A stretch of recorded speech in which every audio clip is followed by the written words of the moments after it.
Hi guys, and welcome back to my channel. So I just am getting right into it.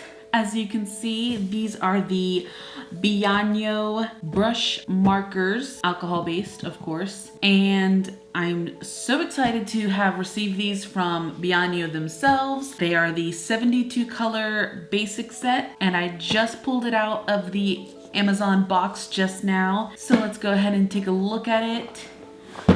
It has the colors right on it.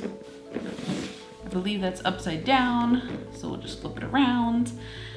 All the colors listed right on the top.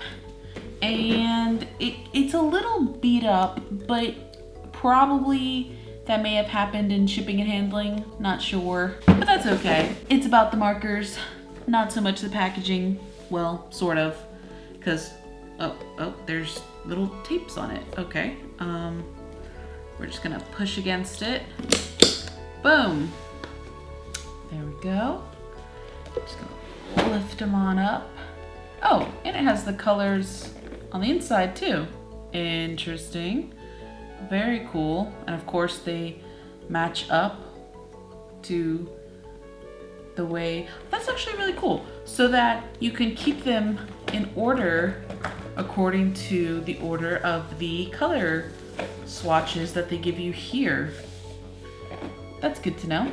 And I do like the setup. The box is quite sturdy enough that I can probably just keep storing my markers straight in here. So this is actually a really good color selection. I'm pretty excited to go ahead and see how well they blend and see how well the brush marker is. I'm really excited to try the brush marker because besides Copic and Prismacolor, this would be my third marker to have a brush on it, a brush nib. And so that's really exciting because these are actually quite on the less expensive side, very much less expensive than Copic, and it is less expensive than Prismacolor. As of this video, this particular set of brush markers are $129.99. That's the price on Amazon.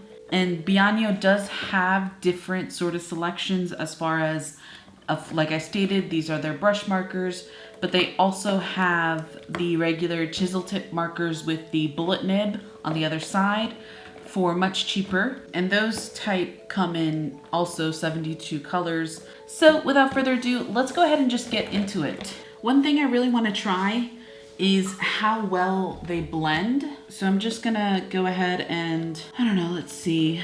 Let's pick, we're gonna go and with this yellow and this green, and let me show you the nibs.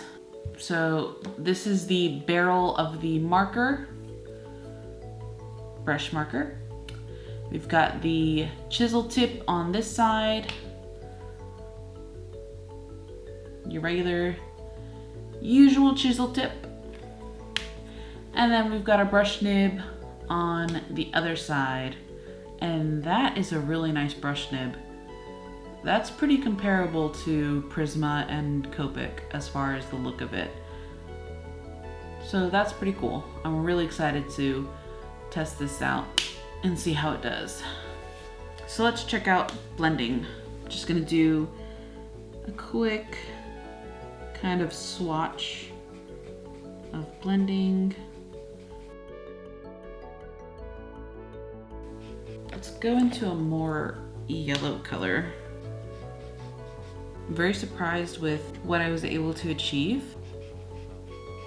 I realized that this box has, hold on, directions for laying it in such a way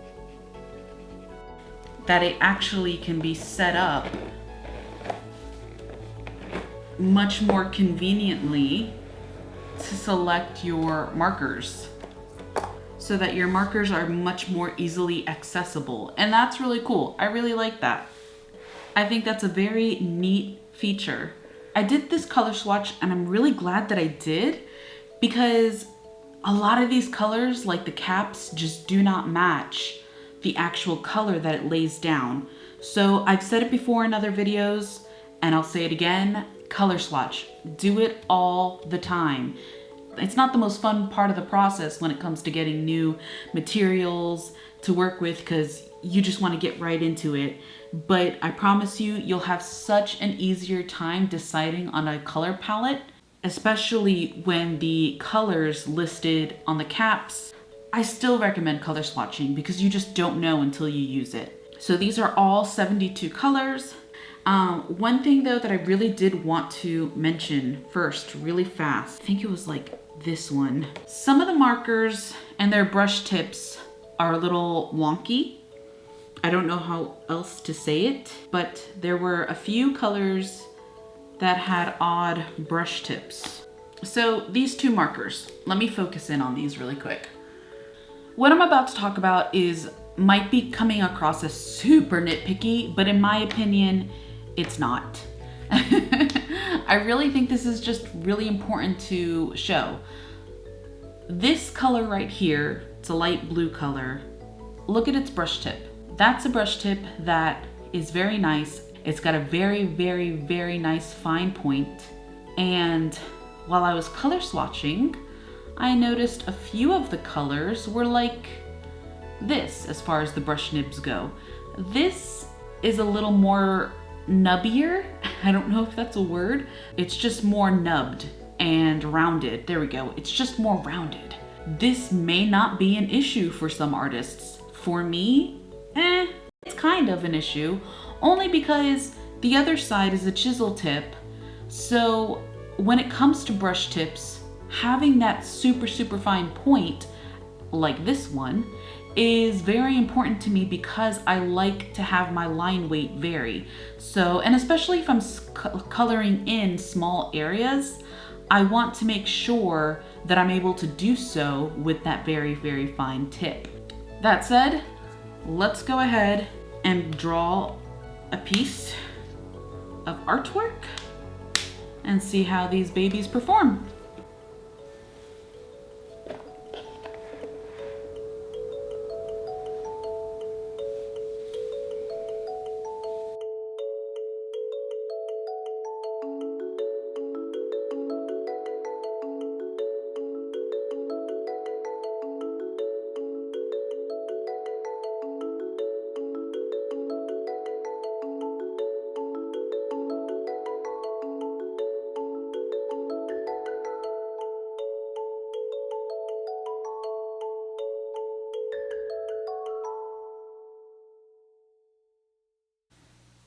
And so since it's May, I figured I'd go ahead and draw up a cute little mermaid, kind of chibi-ish style, which basically just is a character with a big head, small body. Some are much, much more exaggerated than this. This is my attempt at doing chibi. Her head is just slightly bigger than her body. Probably some would disagree. I'm not sure. I'm not the best at chibi, but I enjoy this sort of look of a slightly larger head proportion to the body. So, you know.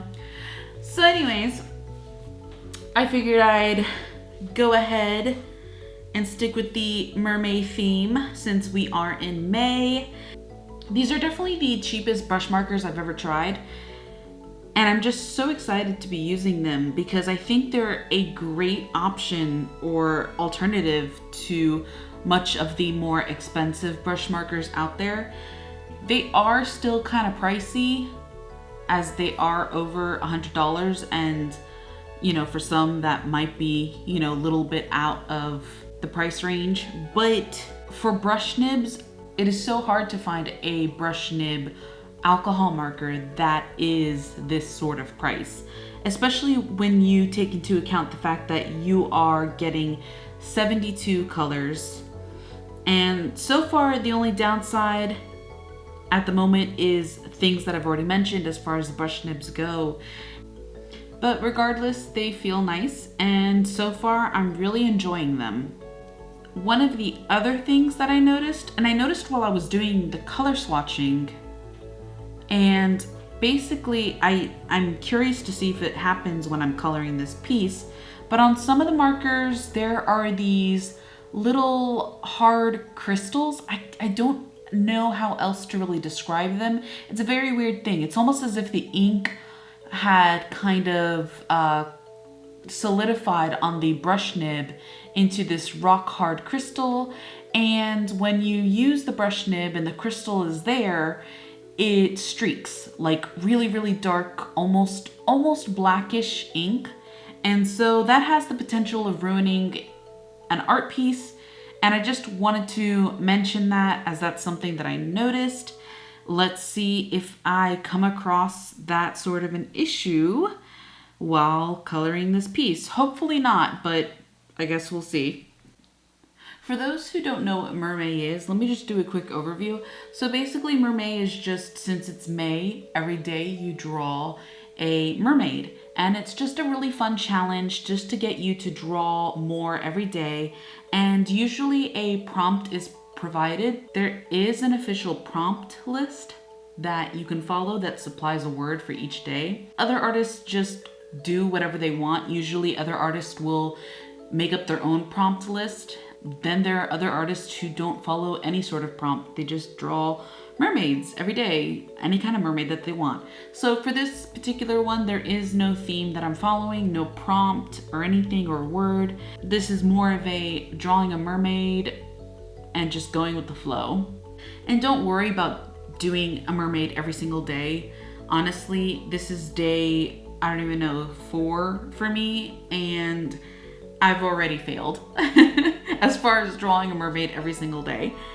I think the biggest thing is to just not pressure yourself too much, because at the end of the day, you should be having fun, and that's what this is about.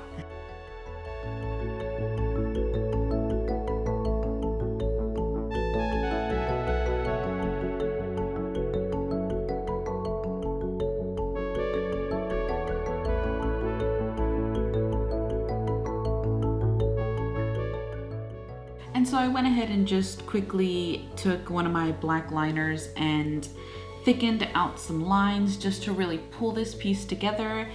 And now that I'm done, I'm very satisfied with how this piece turned out. The markers were really good, and I'm really glad that I didn't have any issues as far as what I was talking about with those rock crystals that I found on some of the nibs. It seems like for the most part you can like pull them off and it's not a big issue, but I'm glad it didn't cause any streaking on this piece per se. Overall though, I'm really happy with the results. I'm happy with the vibrancy of the colors and the color selection. And if you enjoyed this video, maybe comment, like, and subscribe, and I'll see you next time. Thanks guys. Bye.